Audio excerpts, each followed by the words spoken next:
A'udzubillahi minasyaitonirrajim. Bismillahirrahmanirrahim.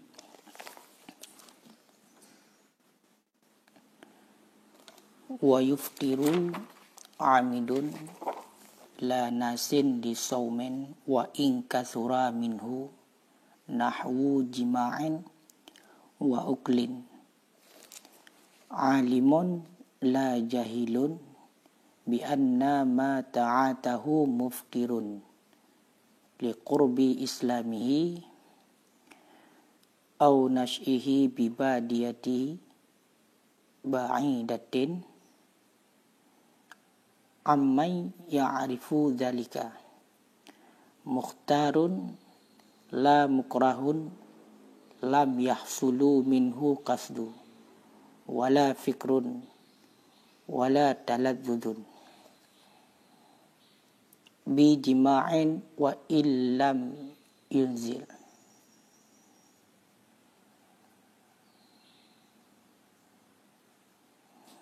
Bismillahirrahmanirrahim. Wa yuftiru amidun,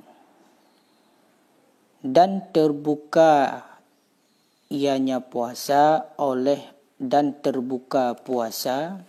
oleh orang yang sengaja, la nasin, bukan orang yang lupa, lisaumi, bagi berpuasa, wa in kathura minhu, sekalipun banyak daripada orang yang lupa, nahwu jima'in, oleh seumpama jima', wa uklin, dan seumpama yang dimakankan, alimun, lagi yang mengetahui, la jahilun, bukan orang yang bodoh. Dengan apa bodoh? Bi anna ma ta'atahu, dengan bahawa sesungguh barang yang melakukan ia akannya barang, muftirun, itu yang membatalkan puasa. Liqurbi islamihi, karena hampir masa keislamannya, au nash'ihi bibadiyati ba'idatin, ataupun karena hidupnya bibadiyati ba'idatin, di pedalaman yang jauh, amman ya'rifu zalika, daripada orang-orang yang mengetahui ia akan demikian. Mukhtarun, lagi yang kepilihan, la mukrahun, bukan orang yang dipaksa, la yahsulu minhu, yang tidak hasil daripadanya seorang oleh kasad, tujuan, wala fikrun, dan tidak oleh pikiran, wala taladzudun, dan tidak oleh kelezatan. Dibi jima'in, dengan sebab apa batal puasa orang yang demikian? Dengan sebab jima', bersetubuh, wa illam yunzil, sekalipun tidak inzal, tidak keluar mani ianya seseorang. Jadi pada kesempatan kali ini, sambungan pengajian kitab I'anatut Talibin juzuk 2 halaman 255, cetakan Toha Putra Semarang. Jadi sudah masuk mengenai tentang perkara-perkara yang dapat membatalkan puasa. Wa yuftiru amidun, orang yang sengaja. Mukhtarun, orang yang sengaja. Alimun, lagi yang mengetahui, yang tahu. Mukhtarun, lagi yang kepilihan tanpa adanya paksaan. Bijima'in, batal puasa dengan sebab melakukan jima', dengan sebab lakukan persetubuhan. Wa illam, sekalipun tidak keluar mani. Jadi orang yang sengaja dan dia itu tahu dan dia itu merupakan ikhtiarinya tanpa ada paksaan orang lain, melakukan jima' dalam puasa Ramadan pada siang hari bulan Ramadan, maka itu dapat membatalkan puasa. Dengan sebab melakukan jima' dapat membatalkan puasa, walaupun tidak sampai keluar mani. Walaupun jima'nya itu, bersetubuhnya itu tidak mengeluarkan mani. Jadi, 3 sifat orang yang sengaja, lagi yang mengetahui, lagi yang kepilihan, maksudnya tanpa ada paksaan, kemauannya sendiri, melakukan jima' pada siang hari bulan Ramadan, maka yuftiru, membatalkan puasa. Walaupun jima' itu, persetubuhan itu tidak mengeluarkan yang namanya sperma ataupun mani.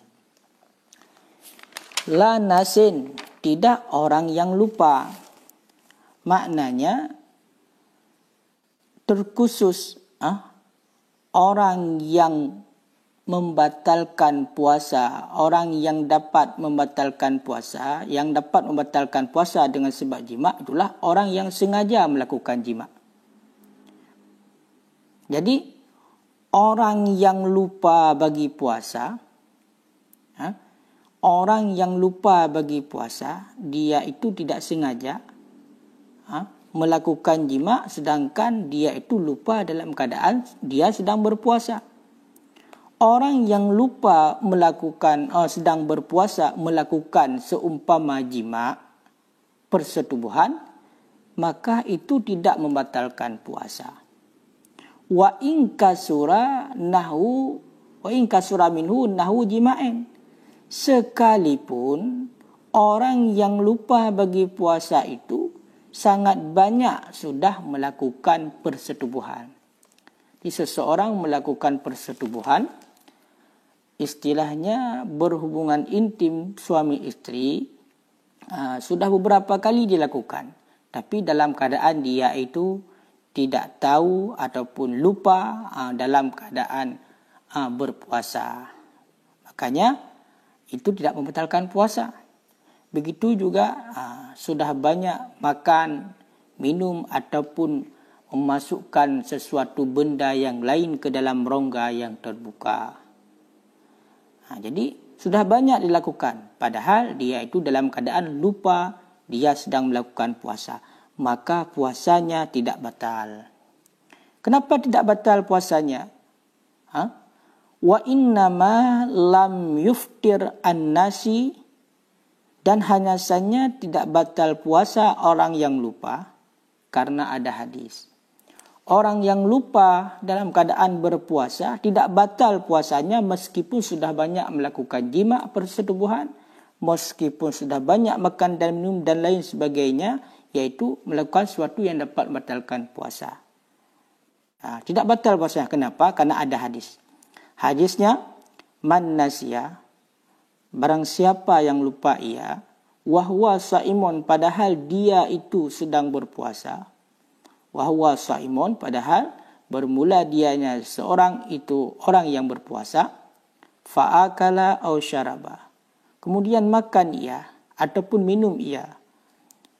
Fal yatimma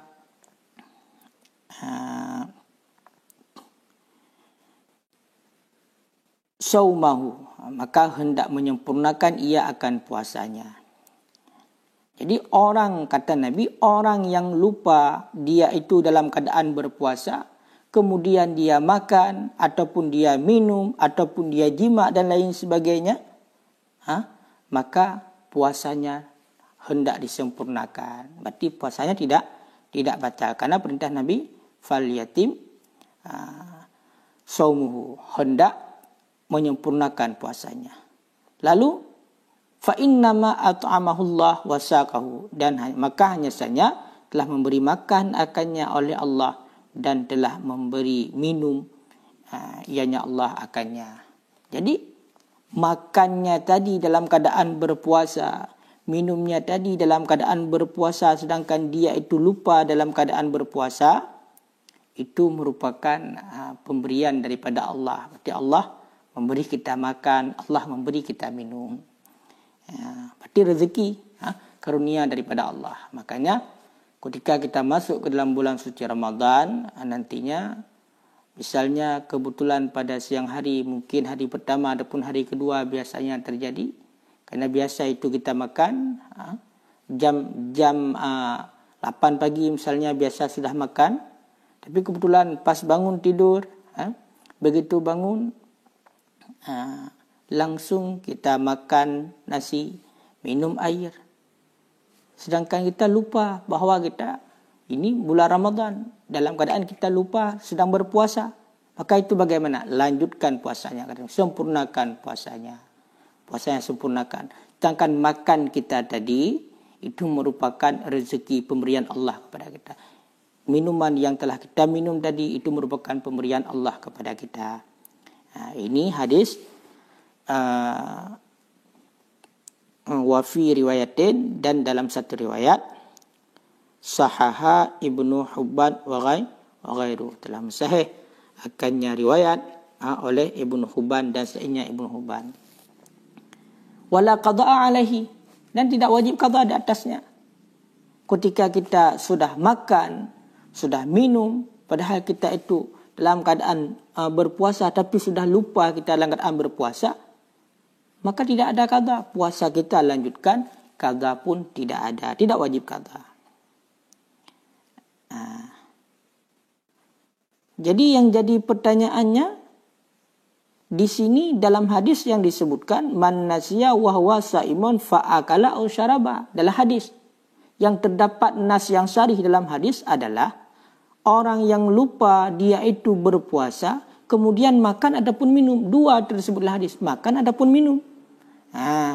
Lalu bagaimana dengan hal yang lain seperti jima? Siang hari di bulan Ramadan kita melakukan jima dalam keadaan kita lupa bahwasanya kita sedang berpuasa. Itu bagaimana?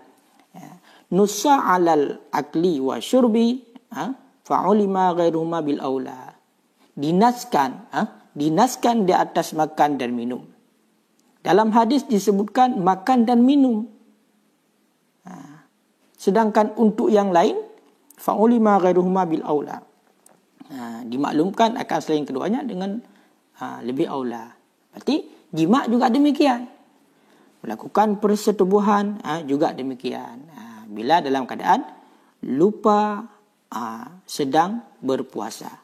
Walaupun sudah beberapa kali kita lakukan. Ini perlu diingat. Makanya seandainya nanti kita terjadi pada kita yang demikian, lanjutkan puasanya. Bila memang benar-benar dalam keadaan lupa.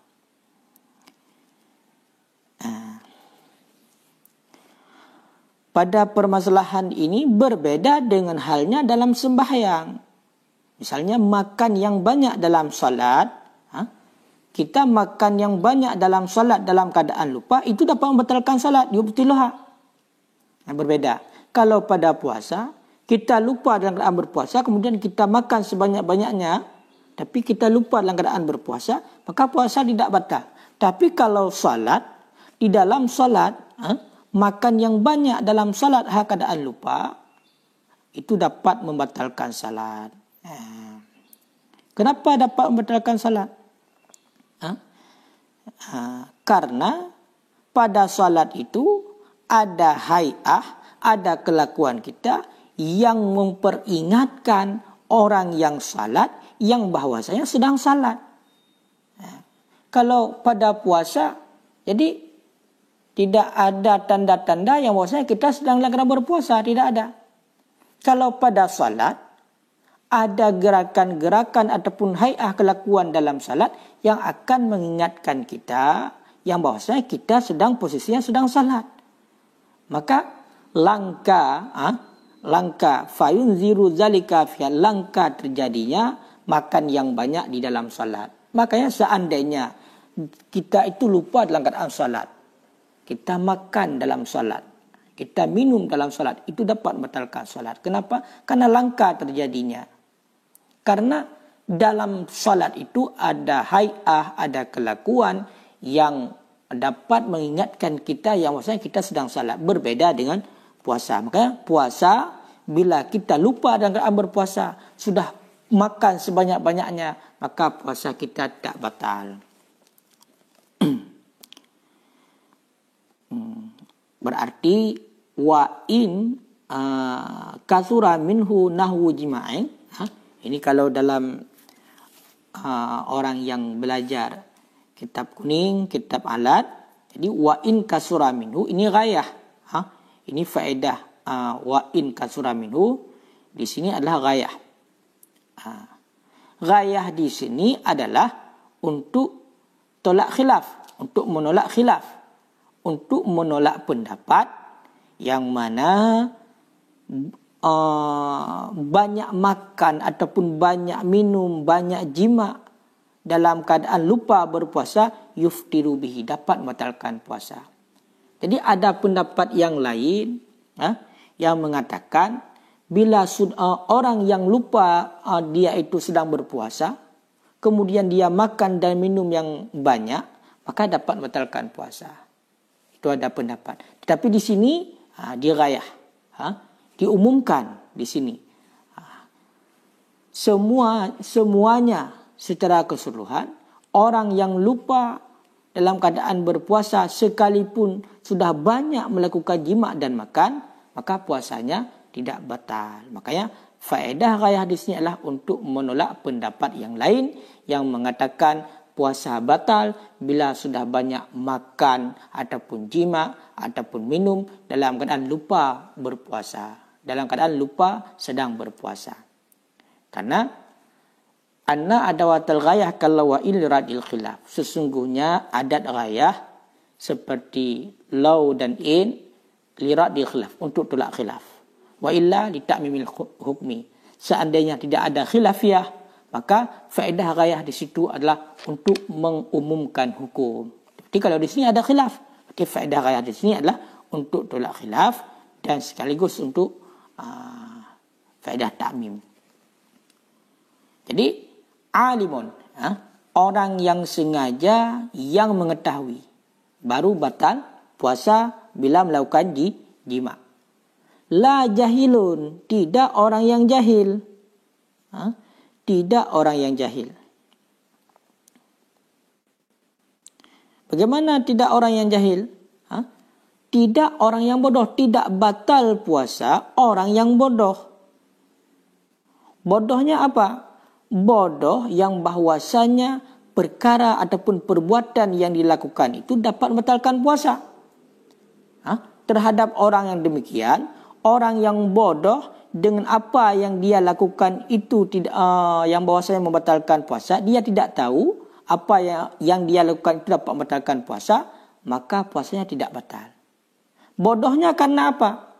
Bodohnya liqurbil islami, karena hampir masa keislamannya. Istilahnya, bodohnya karena dia itu baru masuk Islam. Makanya bodoh yang dimaafkan di dalam agama, yang pertama adalah bodoh karena hampir ataupun dekat masa keislamannya, baru masuk Islam. Dia belum tahu semua perkara-perkara yang dapat membatalkan puasa. Jadi kalau bodoh yang demikian, lalu dia lakukan, maka tidak batal puasanya. Maka tidak batal puasanya. Ataupun bodohnya, jahilnya, karena tinggalnya di daerah yang pedalaman. Di daerah yang pedalaman, di daerah terpencil, yang mana jauh daripada orang-orang yang mengetahui tentang demikian, perihal tentang hal-hal yang dapat membatalkan puasa. Tidak tahu. Tidak ada yang mengajarkan yang bahasa perkara itu dapat membatalkan puasa. Misalnya, tadi orang yang baru masuk Islam, malamnya niat puasa Ramadan, siangnya dia melakukan jima. Sedangkan dia itu tidak tahu yang bahwasanya jima itu dapat membatalkan puasa. Dia melakukan jima, maka tidak batal puasanya. Kenapa? Karena dia itu baru masuk Islam. Bodohnya karena baru masuk Islam. Yang kedua, yang dihitungkan, yang dikategorikan bodoh yang dimaafkan di dalam agama adalah tinggalnya di suatu tempat yang terpencil, yang jauh daripada orang-orang yang mengetahui tentang perihal sesuatu yang dapat membatalkan puasa. Tinggalnya di pedalaman. Tidak ada seorang guru, tidak ada seorang ulama yang mengajarkan tentang perihal yang dapat membatalkan puasa. Itu dikategorikan ke dalam bodoh yang dimaafkan di dalam agama. Bodoh yang dimaafkan di dalam agama. Makanya wa innama yughtafarul jahlu, dimaafkan bodoh itu ingkana jahluhu li ajli kurbi islami. Seandainya bodohnya karena hampir masa masuk Islam. Berarti seandainya bodoh kita hari ini, kita tidak tahu misalnya tentang perihal perkara yang dapat membatalkan puasa, lalu kita melakukan perkara itu, padahal pada syarak itu merupakan perkara yang dapat membatalkan puasa, maka puasa kita tetap batal.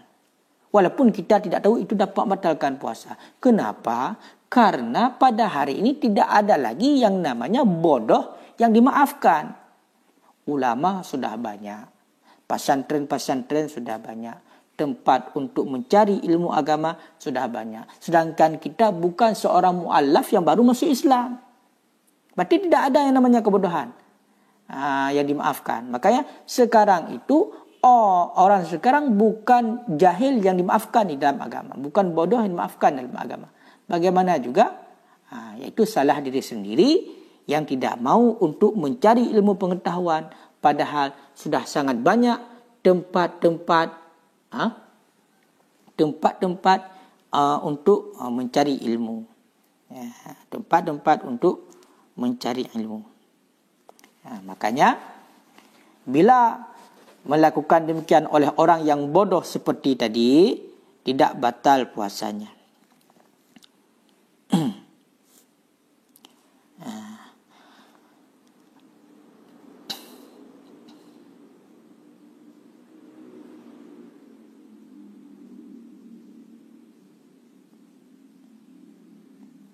Mukhtarun, mukhtarun. Ini merupakan sifat lagi, sifat orang yang batal puasa.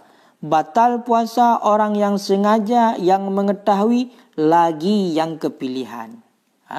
Maknanya tidak ada paksaan. Memang dia itu keinginan sendiri melakukannya. Mukhtar. Secara ikhtiarinya memang dia melakukannya sendiri tanpa ada unsur paksaan. Orang yang melakukan demikian maka dapat membatalkan puasa. Berarti orang yang sengaja, yang mengetahui, yang ikhtiari tanpa ada paksaan melakukan jima, itu membatalkan puasa. Dan sebab jima membatalkan puasa. La mukrahu, tidak orang yang dipaksa. Yang tidak hasil daripadanya orang yang dipaksa oleh maksud, oleh tujuan, dan tidak oleh pikiran, dan tidak oleh kelezatan, keinginannya, kelezatan. Jadi orang yang dipaksa, yang mana tidak ada pada dirinya sama sekali keinginan dan tidak ada terlintas pikiran untuk melakukan itu, dan tidak ada suatu kelezatan untuk dalam melakukan itu, maka itu tidak membatalkan puasa. Jadi orang yang melakukan jima yang dipaksa, dipaksa orang itu, misalnya makan, orang yang makan dengan sebab dipaksa, yang memang tidak ada tujuan untuk makan, tidak ada terlintas dalam pikiran untuk makan karena dia itu dalam keadaan berpuasa, dan tidak ada kelezatan baginya dalam makan itu karena dia itu dalam keadaan berpuasa.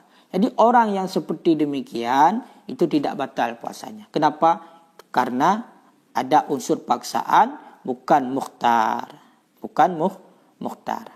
Jadi kalau ada unsur paksaan, maka dia melakukan yang demikian tidak dapat membatalkan puasa. Tapi harus benar-benar paksaan. Harus benar-benar paksaan. Kenapa tidak batal puasa? Karena ada hadis. Rufi'a an ummati, diangkatkan daripada umatku al-khat'u wa nisyan, akan kesalahan dan kelupaan, wa mastukrihu alaihi, dan barang yang dipaksakan akan mereka itu di atasnya. Jadi tersalah, lupa dan dipaksa, maka diangkatkan daripada umatku, kata Nabi. Maknanya diangkatkan pena, tidak dituliskan. Makanya kita bila melakukan suatu kesalahan, bukan unsur kesengajaan, maka tidak ada dosa. Kita melakukan suatu pekerjaan dalam keadaan lupa, padahal perkara itu dilarang, maka tidak ditulis.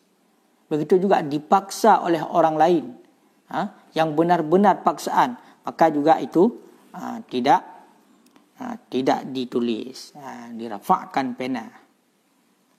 Tidak ada dalam kujratan amal kita, dimaafkan yang demikian. Makanya tersalah, lupa dan dipaksa itu dimaafkan.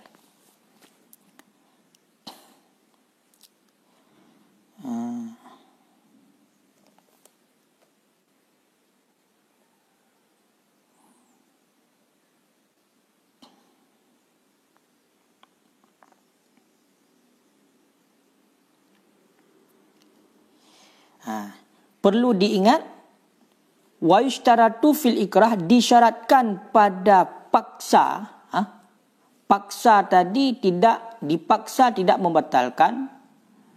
Melakukan secara dipaksa, secara atas dasar unsur paksaan, tidak dapat membatalkan puasa. Disyaratkan pada memaksa, kama ya'ti fit talaq, sebagaimana barang yang lagi datang pada permasalahan talak. Akan apa disyaratkan? Akan kudratul mukrih, kuasa orang yang memaksa, ala tahqiqi ma haddada bihi, di atas memastikan barang yang mengancam ia dengannya barang ajilan secara segera. Jadi syarat paksaan itu, syaratnya adalah orang yang memaksa itu benar-benar orang yang akan melakukan apa yang dia ancam dalam paksaan tersebut secara segera. Misalnya yang mengancam kita merupakan seorang yang punya kekuatan wilayah. Seorang orang yang mempunyai kekuatan wilayah. Bos misalnya mengancam kita. Memerintah kita dengan secara paksa harus melakukan sesuatu yang dapat membatalkan puasa misalnya. Dia memerintahkan kita untuk jima ataupun untuk makan, dipaksa. Kalau tidak kita lakukan, maka kalau kita lihat itu orang yang memaksa kita, benar-benar dia akan melakukan ancamannya. Maka itu baru boleh untuk dilakukan dalam keadaan dipaksa.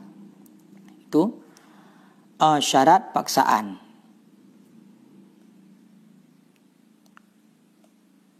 Atau taglib, ataupun punya kekuasaan, mampu orang yang memaksa itu untuk melakukan ancamannya karena dia itu memang orang yang kuat. Misalnya punya senjata, dia itu lebih kuat, memang dia itu benar-benar mengancam. Jangan diancam oleh seorang anak kecil. Untuk orang yang dewasa, kata anak kecil, kalau kamu tidak makan, maka potong leher. Sedangkan anak kecil mampu untuk kita lawan. Wa ajadal mukrah andaf'i bil firar. Jadi syarat tadi, orang yang memaksa memang dia sangat kuat, dan orang yang dipaksa adalah orang yang lemah. Lemahnya dari mana? Andaf'i bil firar, untuk tolak ancaman tersebut, untuk tolak paksaan tersebut.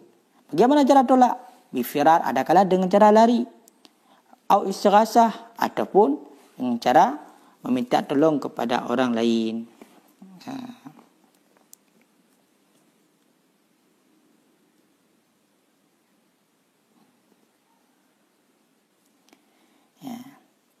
Dan yang ketiga, berarti syarat yang pertama, orang yang memaksa itu benar-benar kuat. Orang yang kedua, syarat kedua adalah orang yang dipaksa merupakan orang yang lemah, tidak bisa untuk menolak paksaan tersebut. Yang ketiga adalah sangkaan kita, seandainya kita itu melawan orang tersebut, maka dia itu akan melakukan ancamannya tersebut benar-benar akan terjadi pada kita. Misalnya ditembak ataupun ditusuk dengan pisau dan lain sebagainya. Pokoknya ancamannya dia akan melakukan. Itu sangkaan kita benar. Sangkaan kita benar dia akan melakukannya bila kita tidak mahu menuruti. Makanya itu baru namanya si mukrah. Paksaan yang demikian baru ada yang namanya hukum keringanan dalam agama, tidak dapat membatalkan puasa kalau di sini. Makanya fala yatahaqqaqul ajzu, maka tidak tahaqquq, tidak pastilah lemah, tidak takutlah lemah bidunil ijtima'i zalika kulli, dengan tanpa berhimpun demikian. Kalau tidak ada demikian, kuat orang yang memaksa, lemah orang yang dipaksa, dan sangkaan kita memang kalau kita mencegahnya, tidak mahu melakukan apa yang dia perintahkan, paksaannya tetap dia itu akan melakukan sesuatu hal yang dapat menyakiti kita, maka baru yang itu namanya si mukrah. Kalau hanya dipaksa dengan sedikit saja, tanpa kita sangkaan kita memang dia itu, kalau tidak kita lakukan apa yang dia ancamkan, maka juga tidak akan terjadi ancaman itu pada kita, tidak akan dijatuhkan ancaman itu pada kita, tidak akan ditunaikan ancamannya pada kita. Maka itu bukan orang yang dipaksa yang dikategorikan di sini.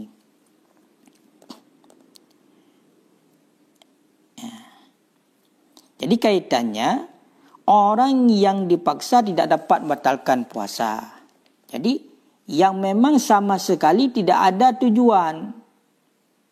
Jadi dipaksa, sesudah dipaksa, syarat bagi kita tidak punya tujuan memang untuk makan.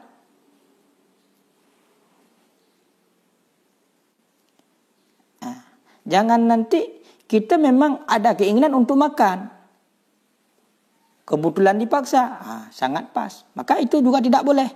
Berarti di sini, paksaan di sini memang sama sekali kita itu tidak punya keinginan untuk melakukan demikian. Yushtaratu fihi, disyaratkan padanya bahwa tidak adalah bagi seorang itu tujuan fi fi'li pada memperbuat barang yang dipaksakan di atasnya. Setelah dipaksa, misalnya dipaksa untuk makan, sedangkan kita dalam posisi berpuasa. Dalam posisi berpuasa, ketika kita dipaksa, itu jangan punya keinginan sama sekali untuk makan walaupun sudah dipaksa. Jangan keinginan sama sekali untuk makan walaupun kita sudah dipaksa. Dan juga jangan ada pikiran pada paksaan itu, pada barang yang dipaksa. Sesudah dipaksa berarti kita sudah ada pikiran memang ingin makan. Itu jangan. Wala talazzut, dan tidak punya kelezatan. Misalnya dipaksa untuk makan, memang kita tidak ada punya keinginan sama sekali untuk makan, dan tidak terlintas pikiran untuk makan. Dan juga ketika kita makan, jangan yang namanya ada suatu memang menikmati istilahnya. Sudah dipaksa, berarti langsung menikmati. Berarti memang benar-benar berarti dari hati kita tidak punya sama sekali keinginan untuk melakukannya, terlintas pikiran pun tidak ada, bahkan terasa lezat ketika kita melakukannya tidak ada. Kenapa? Karena batin kita menolak, memang kita sama sekali tidak ingin melakukannya. Itu baru yang namanya paksaan.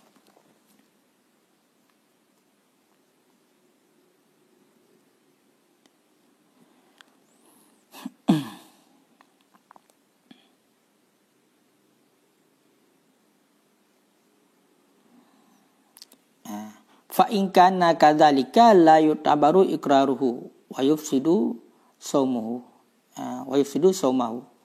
Jadi seandainya ketika kita sudah dipaksa lalu kita lakukan itu ada memang keinginan untuk dalam memperbuat yang dipaksa itu, ada terlintas dalam pikiran, ada terasa lezat, maka paksaannya itu tidak diiktibarkan, tidak ditinjaukan. Adalah artian tidak memberi bekas untuk paksaan bagi kita. Puasa kita tetap batal. Bila seperti demikian, maka benar-benar mesti dipaksa.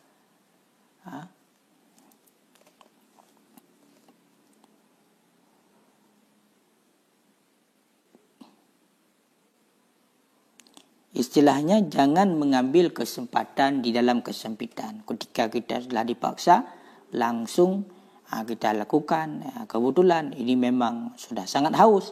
Kebetulan memang ini sudah sangat lapar. Langsung kita makan. Walaupun tadi dasarnya dipaksa. Itu dapat membatalkan puasa kalau seperti demikian. Jadi mohon maaf untuk bahasanya kan sedikit bertele-tele. Maklum bahasa Indonesia.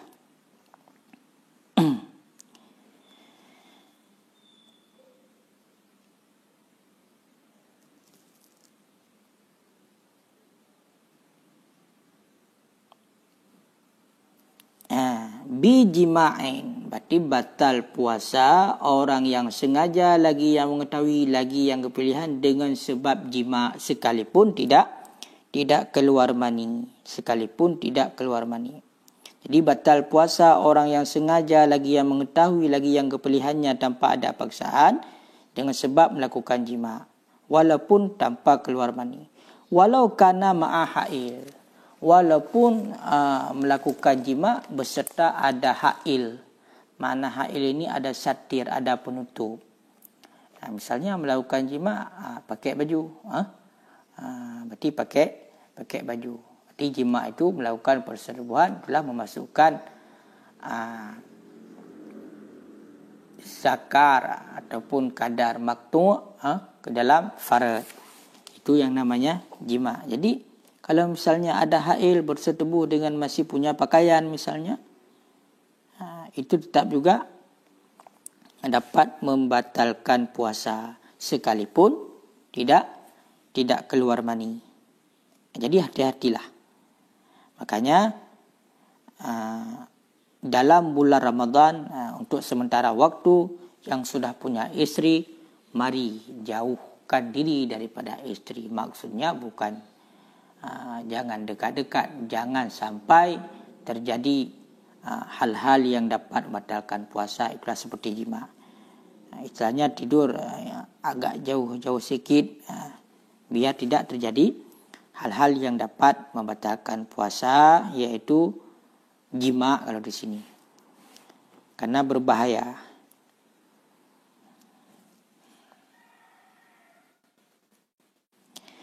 Sekalipun tidak keluar mani, terbuka puasa dengan sebab jima' secara mutlak. Makna secara mutlak, sawa'un anzala amla, apakah keluar mani sampai keluar sperma ataupun tidak.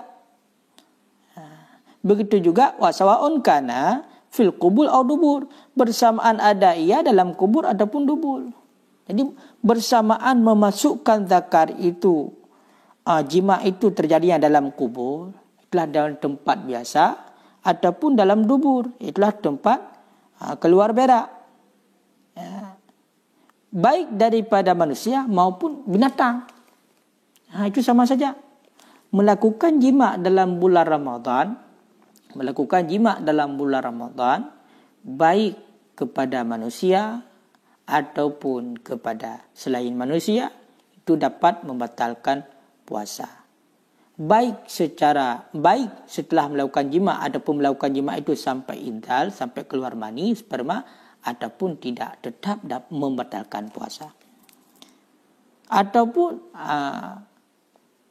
jima'nya bukan dalam kubul, bukan dalam farad, bukan dalam kemaluan, tapi dalam dubur, tempat keluar berak.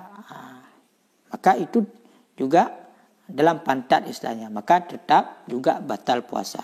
Yang namanya jima' dapat membatalkan puasa walaupun tidak keluar mani, tidak keluar sperma. Itu yang pertama. Berarti yang pertama yang dapat membatalkan puasa. Jadi ini perlu diingat untuk selanjutnya. Untuk selanjutnya perlu diingat 3 sifat tadi. Karena kupasan panjang lebar pada 3 sifat tadi. Orang yang sengaja, yang mengetahui, lagi yang secara ikhtiarinya. Memang dia sukarela melakukannya tanpa ada paksaan. Ini 3 sifat ini perlu diingat. Inilah 3 orang ini, 3 sifat pada diri seorang yang dapat membatalkan puasa. Bila melakukan jima' yang pertama. Bila melakukan jima' yang pertama, walaupun tidak keluar mani. Wa istimna'i. Dan dengan sebab membatalkan puasa dengan sebab onani. Istimna. Istimna ini, kalau kita lihat pengertiannya adalah istikhrajul mani bighairi jima'.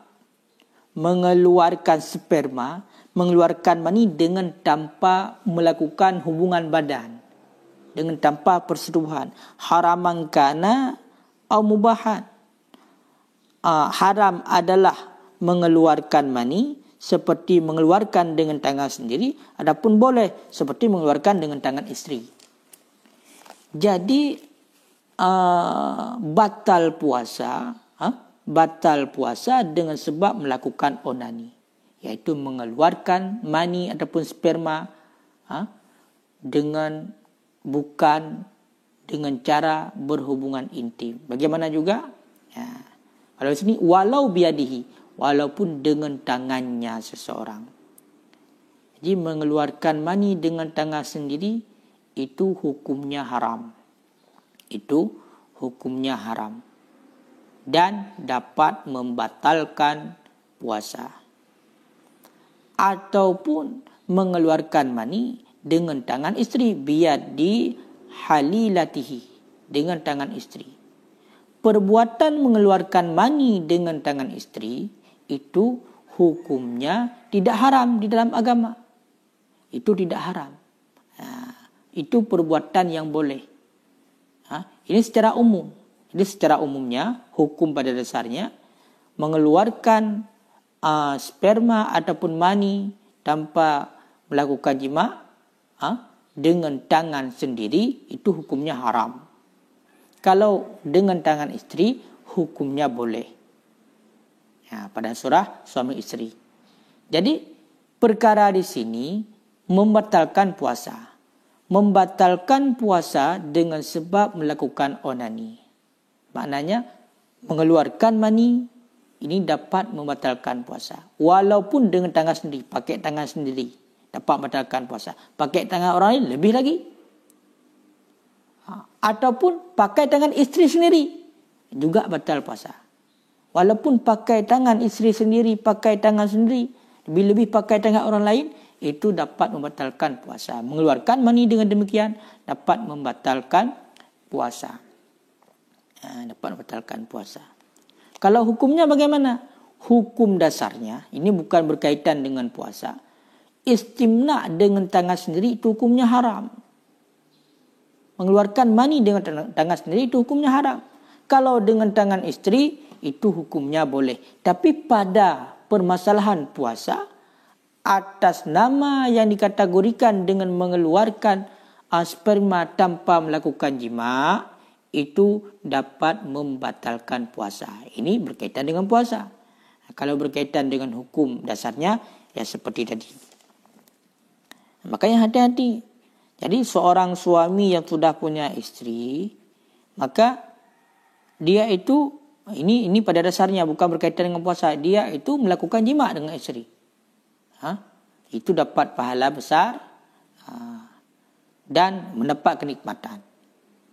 Lalu kalau seorang suami ataupun orang yang belum punya istri melakukan mengeluarkan mani dengan tangannya sendiri, itu hukumnya haram. Haram hukumnya.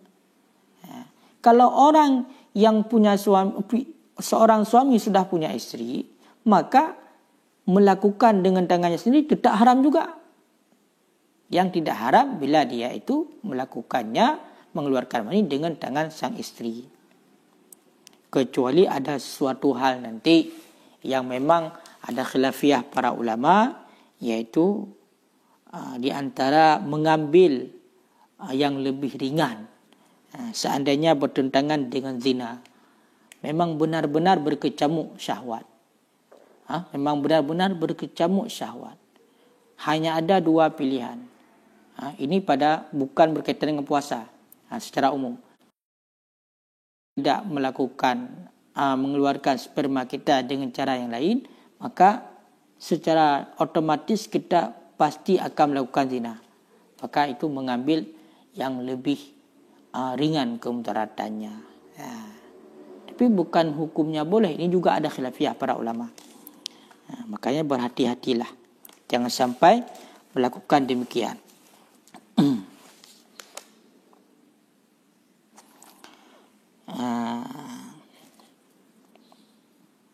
Wabi lumsin, dan dengan sebab sentuh lima yang kudu lumsuhu, dan dengan sebab sentuh bagi barang yang runtuh wudu oleh sentuhnya barang, yang runtuhlah wudu oleh sentuhnya barang, bila hailin, dengan tanpa hail, dengan tanpa penghalang. Dan juga dapat membatalkan puasa, dapat membukakan puasa, iaitu dengan sebab bersentuh ataupun dengan sebab sentuh, iaitu tempat dengan sebab sentuh bagi orang-orang yang runtuh wudu'lah sentuhnya dengan tanpa satir. Jadi menyentuh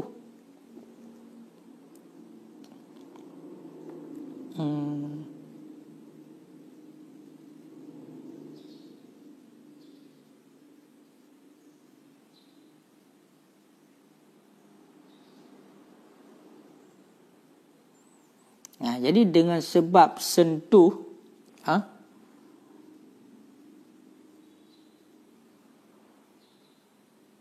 bagi orang-orang yang dengan tanpa penghalang, maka juga itu dapat membatalkan puasa. Maknanya begini, pada perkara wudu, pada masalah wudu, ada orang-orang yang bila bersentuhan dengannya dapat membatalkan wudu kita. Jadi dengan sebab sentuh orang-orang yang meruntuhkan wudu, bila kita sentuh dengan tanpa adanya penghalang, maka itu juga dapat membatalkan puasa. Dapat membatalkan puasa.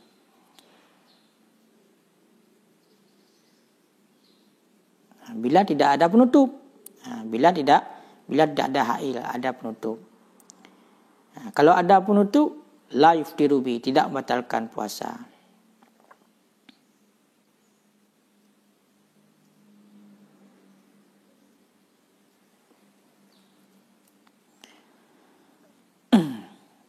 Maknanya di sini bagaimana? Tadi mengeluarkan onani, mengeluarkan mani, mengeluarkan sperma dengan tanpa persetubuhan, walaupun dengan tangan sendiri ataupun dengan tangan istri, dan dengan sentuh orang-orang yang dapat membatalkan wuduk kita bila kita sentuh tanpa adanya penghalang. Iaitu kalau surah laki-laki, iaitu menyentuh ajnabiyah.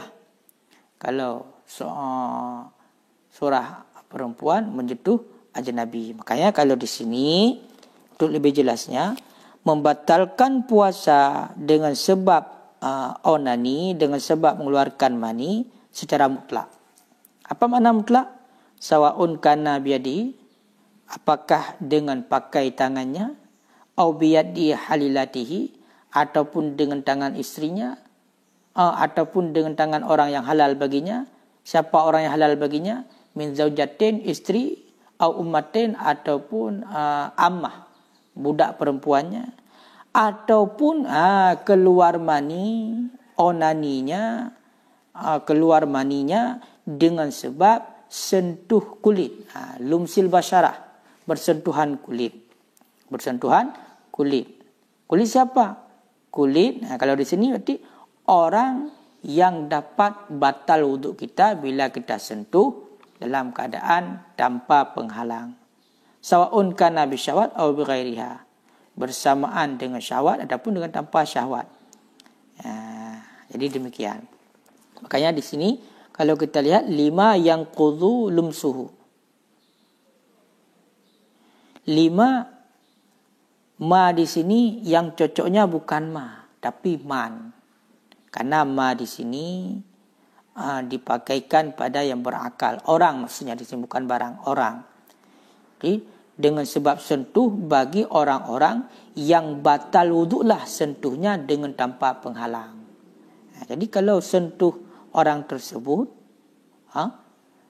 dan kita itu sampai keluar mani, maka batal puasa. Berarti kaitannya bukan sentuh cuma pegang, bukan. Tapi keluar mani, istimna'nya. Keluar mani dengan sebab bersentuhan kulit orang yang runtuh, batal wuduk kita bila kita sentuh tanpa ada penghalang, maka juga itu dapat membatalkan puasa. Menyentuh wanita, kalau seorang laki-laki menyentuh wanita yang ajnabiyah tanpa ada penghalang dan sampai keluar mani, itu dapat membatalkan puasa. La biqublatin wa dhummi li imra'atin bihailin. Tidak dengan sebab cium, kublah. Tidak batal puasa dengan kublah, dengan cium. Cium. Wa dhummi li imra'atin, dan peluk li imra'atin bagi isteri. Wa in anzala bihima, sekalipun inzal dengan sebab keduanya, keluar mani. Jadi ciuman, pelukan, sekalipun sampai keluar mani, itu tidak dapat membatalkan puasa. Tapi bihailin, mana bihailin ma'ahu, beserta ada hail. Beserta ada hail, ada satir, ada penutup. Jadi berpelukan, ciuman dengan adanya hail dengan isteri, maka itu tidak dapat membatalkan puasa. Tidak mesti isteri. Makanya ini berbicara di sini perempuan, ciuman dengan perempuan, pelukan dengan perempuan, tapi ada penghalang, walaupun sampai keluar mani, keluar sperma, itu tidak membatalkan puasa. Ini berkaitan dengan batal puasa, tidak batalkan puasa. Sedangkan hukumnya apa? Ya kalau ciuman dengan ajnabi ya haram. Pelukan dengan ajnabi ya haram. Ini berkaitan dengan masalah batal puasa, batal dengan tidaknya. Batal puasa dengan tidak batal. Jadi mengenai tentang ciuman dan pelukan bagi seorang perempuan, tapi ada hail, ada penghalang, itu tidak batal puasa walaupun keluar mani. Walaupun keluar mani inzal. Tapi ada hail. Wa in takarrarata, sekalipun berulang-ulang keduanya, ciuman dan pelukan. Walaupun sudah beberapa kali, ciuman, pelukan sudah beberapa kali, berulang-ulang dilakukan. Bisyahwatin au kana, dengan syahwat, bisyahwatin dengan syahwat. Sekalipun sudah dilakukan ciuman dan pelukan itu beberapa kali dengan syahwat, tetap tidak membatalkan puasa. Tidak membatalkan puasa.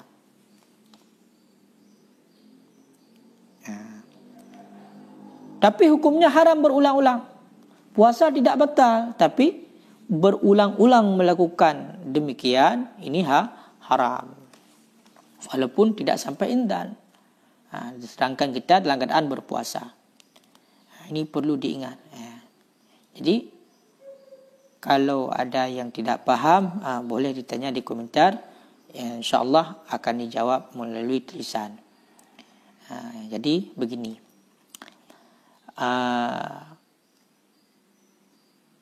Sekalipun berulang-ulang dilakukan ciuman dan pelukan dengan adanya beserta kita itu ada satir, ada hail, itu tidak batal puasa.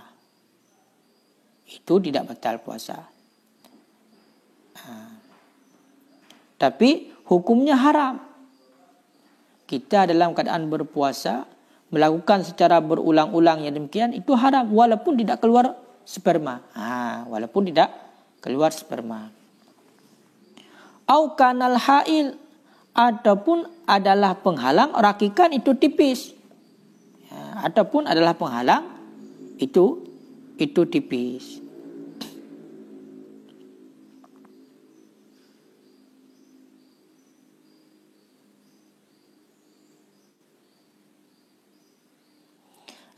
Walaupun penghalangnya ada, tapi penghalangnya tipis. Jadi walaupun demikian itu juga tidak membatalkan puasa. Berulang-ulang dengan syahwat, melakukan ciuman dan pelukan, itu tidak dapat membatalkan puasa. Itu tidak dapat membatalkan puasa. Ataupun ada hail, tapi hailnya tipis, itu juga tidak membatalkan puasa. Walau dhamma imra'atan, maka jikalau memeluk ianya seorang akan perempuan, au qabbalaha, ataupun mencium ia seorang akannya perempuan, bila mulamasah, dengan tanpa persentuhan badan,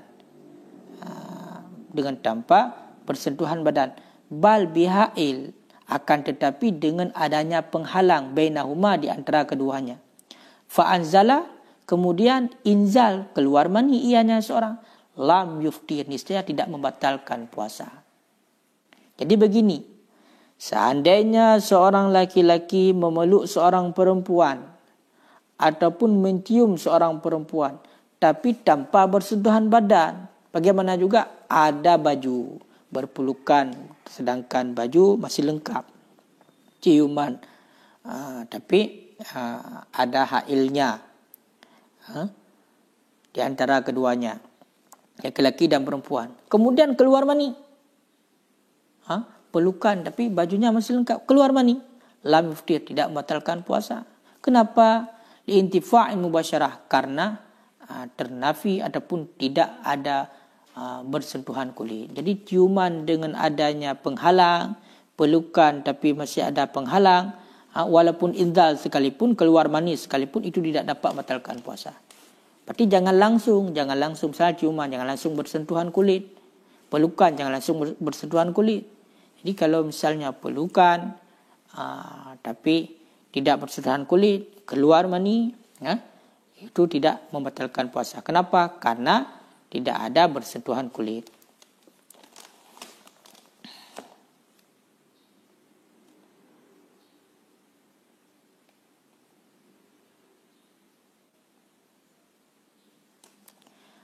Tapi kalau di sini ada menurut sebahagian para ulama, qala simim, menurut simim, ada satu pendapat al-wajhu anna mahalla dzalik, bahawa sungguh tempat demikian adalah tidak membatalkan puasa bila berpelukan, ciuman tapi masih ada hail, masih ada penghalang walaupun sampai keluar mani, tapi tidak dapat membatalkan puasa, itu selama tidak dimaksudkan dengan campur beserta hail mengeluarkan mani. Jadi pada diri kita tidak ada tujuan dengan sebab berpelukan itu adanya hail itu untuk mengeluarkan mani. Tapi kalau misalnya melakukan pelukan tapi ada tujuan, walaupun ada hail tapi ada tujuan untuk mengeluarkan mani, maka itu bila ada kasat demikian, ada keinginan demikian, kita berpelukan sedangkan baju lengkap tapi ada kasat untuk mengeluarkan mani, itu dapat membatalkan puasa.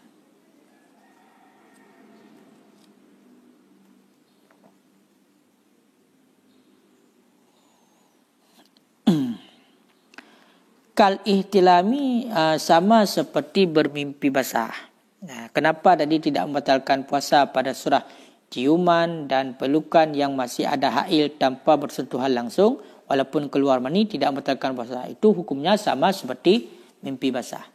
Tidur di siang hari bermimpi, jima' dengan seorang perempuan, bermimpi melakukan persetubuhan, sehingga bangun tidur kita lihat sudah ada sperma ataupun keluar mani. Maka itu hukumnya bagaimana? Tidak apa-apa. Itu bandingannya ke situ. Wal inzal, dan sama seperti inzal, seperti keluar mani, binadrin dengan sebab nazar, dengan sebab memperhatikan, wa fikrin, dan dengan sebab fikir. Keluar mani dengan sebab nazar. Kita melihat sesuatu dengan memperhatikan sehingga keluar mani. Melihat misalnya wanita ataupun melihat sesuatu yang lain yang dapat membangkitkan syahwat kita dengan memperhatikannya dengan seksama sehingga keluar mani. Ataupun keluar mani dengan sebab kita berfikir, berfikir hal-hal yang negatif, misalnya tentang seorang perempuan ataupun bagaimana sampai keluar mani. Maka itu tidak membatalkan puasa. Kenapa? Karena tidak ada yang namanya adalah bersentuhan kulit. Jadi berpikiran yang jorok istilahnya sampai keluar mani itu tidak dapat membatalkan puasa, tapi pahala puasanya hilang. Timbul pikiran untuk seorang wanita, lalu tiba-tiba langsung keluar mani. Teringat seorang wanita keluar mani, itu puasanya tidak batal.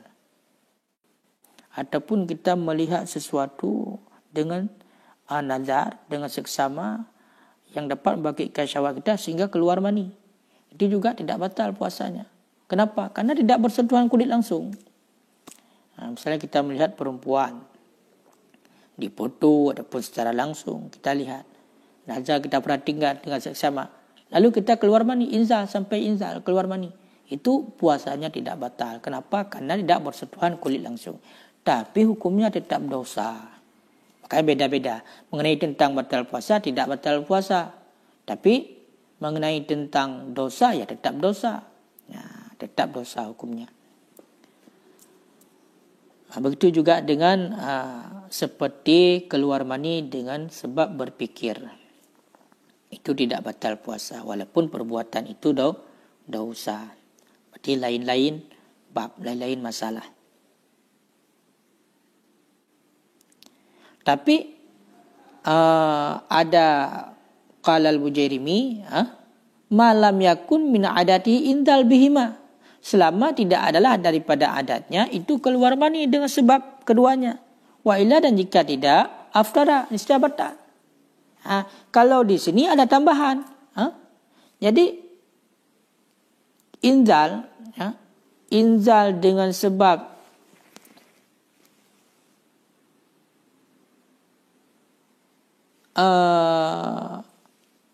nazar ataupun fikir,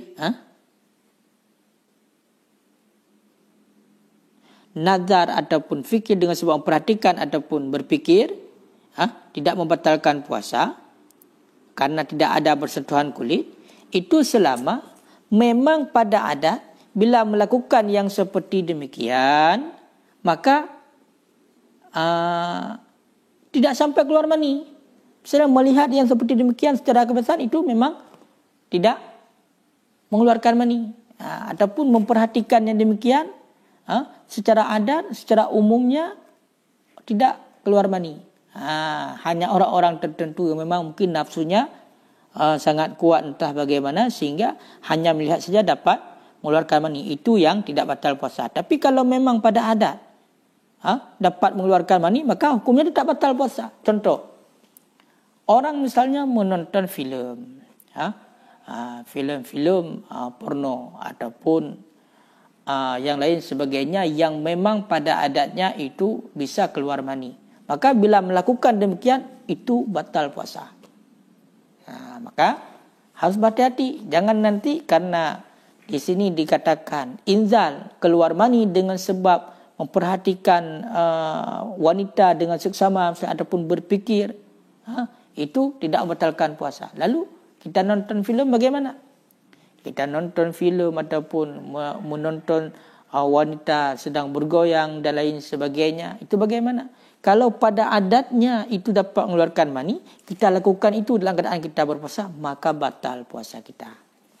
Ini qala al-Bujairimi. Walaulah masa mahraman, dan jikalau menyentuhnya seorang akan mahram. Seandainya menyentuh mahram. Makna mahram adalah orang yang diharamkan nikah. Iaitulah seperti yang di atas. Orang yang bila menyentuh kita dalam keadaan berwuduk, bersentuhan dengan kita dalam keadaan berwuduk, tidak batal wuduk. Itu mahram. Jikalau menyentuh, ya seorang akan mahram, menyentuh mahram. Ataupun sya'ra imra'atin, menyentuh rambut perempuan, fa'andala, kemudian inzal, ia keluar mani, lam yuftir, niscaya tidak membatalkan puasa. Seandainya ada seorang laki-laki menyentuh mahram. Jadi bila ada seorang laki-laki menyentuh ajnabiyah, menyentuh wanita yang ajnabiyah, yang bukan mahramnya, lalu dia itu keluar mani, itu batal puasa. Bila bersentuhan dengan tanpa hail, dengan tanpa penutup. Sedangkan di sini bila seorang laki-laki menyentuh mahramnya, ataupun seorang perempuan boleh juga pokoknya menyentuh mahramnya, lalu keluar mani, itu tidak membatalkan puasa. Begitu juga menyentuh rambut si perempuan ataupun bulu si perempuan, bulu-bulu yang lain. Dengan sebab menyentuh rambutnya saja keluar mani. Itu bagaimana? Itu dapat membatalkan. Itu tidak dapat membatalkan puasa. Kenapa? Li'admi naqdhihi, karena ketiadaan wuduk dengan sebabnya. Jadi kaitannya pada masalah wuduk. Kita menyentuh mahram, apakah batal wuduk? Tidak. Berarti menyangkut dengan berpuasa, kita menyentuh mahram, orang yang haram kita nikahi, adik, ibu, adik kita, ibu, kita sentuh mereka, lalu inzal, keluar mani, tidak batal puasa. Kenapa? Karena bersentuhan dengan mereka tidak membatalkan wudhu. Karena bersentuhan dengan mereka tidak membatalkan wudhu. Sedangkan di belakang, yang dapat membatalkan puasa adalah mengeluarkan mani, dengan keluar mani dengan sebab sentuh orang-orang yang batal wuduknya bila kita sentuh dengan tanpa penghalang. Itu yang di belakang. Berarti di sini kalau kita sentuh mahram tidak batal puasa walaupun inzal. Fa'andala, kita sentuh mahram lalu kita keluar mani, tidak batal puasa. Kita sentuh rambut seorang perempuan, seorang perempuan ini umum, apakah mahram kita ataupun bukan. Pokoknya rambut seorang wanita, kita sentuh rambutnya lalu keluar mani, tidak batal wudu, tidak batal puasa. Tidak batal puasa kita. Sama juga berarti kenapa tidak batal puasa? Karena tidak batal wudu. Pada surah wudu juga demikian. Misalnya ada rambut seorang wanita jatuh di jalan. Kita ambillah rambut itu. Rambut aja yang kita pegang, rambut saja yang kita pegang sampai keluar mani. Apakah kita batal wudu sedangkan kita lakukan wudu? Tidak. Kenapa? Karena yang kita pegang rambut. Karena yang tidak membatalkan wudu memegang rambut. Gigi tidak salah, gigi, memegang gigi, jangan sentuh kulit gigi, tidak batal wudu. Makanya kalau di sini begitu juga pada surah puasa, memegang rambut si wanita tanpa memegang rambut si wanita dan inzal, keluar mani, maka itu tidak membatalkan puasa. Kenapa? Karena juga tidak membatalkan wudu. Karena alasannya bila dilakukan demikian tidak membatalkan wudu. Wala yuftiru, dan tidak membatalkan puasa dengan sebab keluar madhi, bi khurujil madhi. Dan puasa tidak batal dengan sebab keluar madhi. Madhi itu adalah cairan yang keluar di saat kita bergejolak syahwat. Bila kita sudah sangat bersangatan syahwat kita sudah sangat tinggi, maka yang pertama keluar adalah madhi. Lalu baru diiringi dengan mani. Jadi kalau hanya yang keluarnya madhi, istilahnya pada orang yang melakukan persetubuhan ketika saling bercumbu, itu akan keluar yang pertamanya adalah madhi. Jadi keluar madhi itu tidak membatalkan puasa. Yang membatalkan puasa adalah keluar mani. Tapi pendapat ini khilafan lil Malikiyah.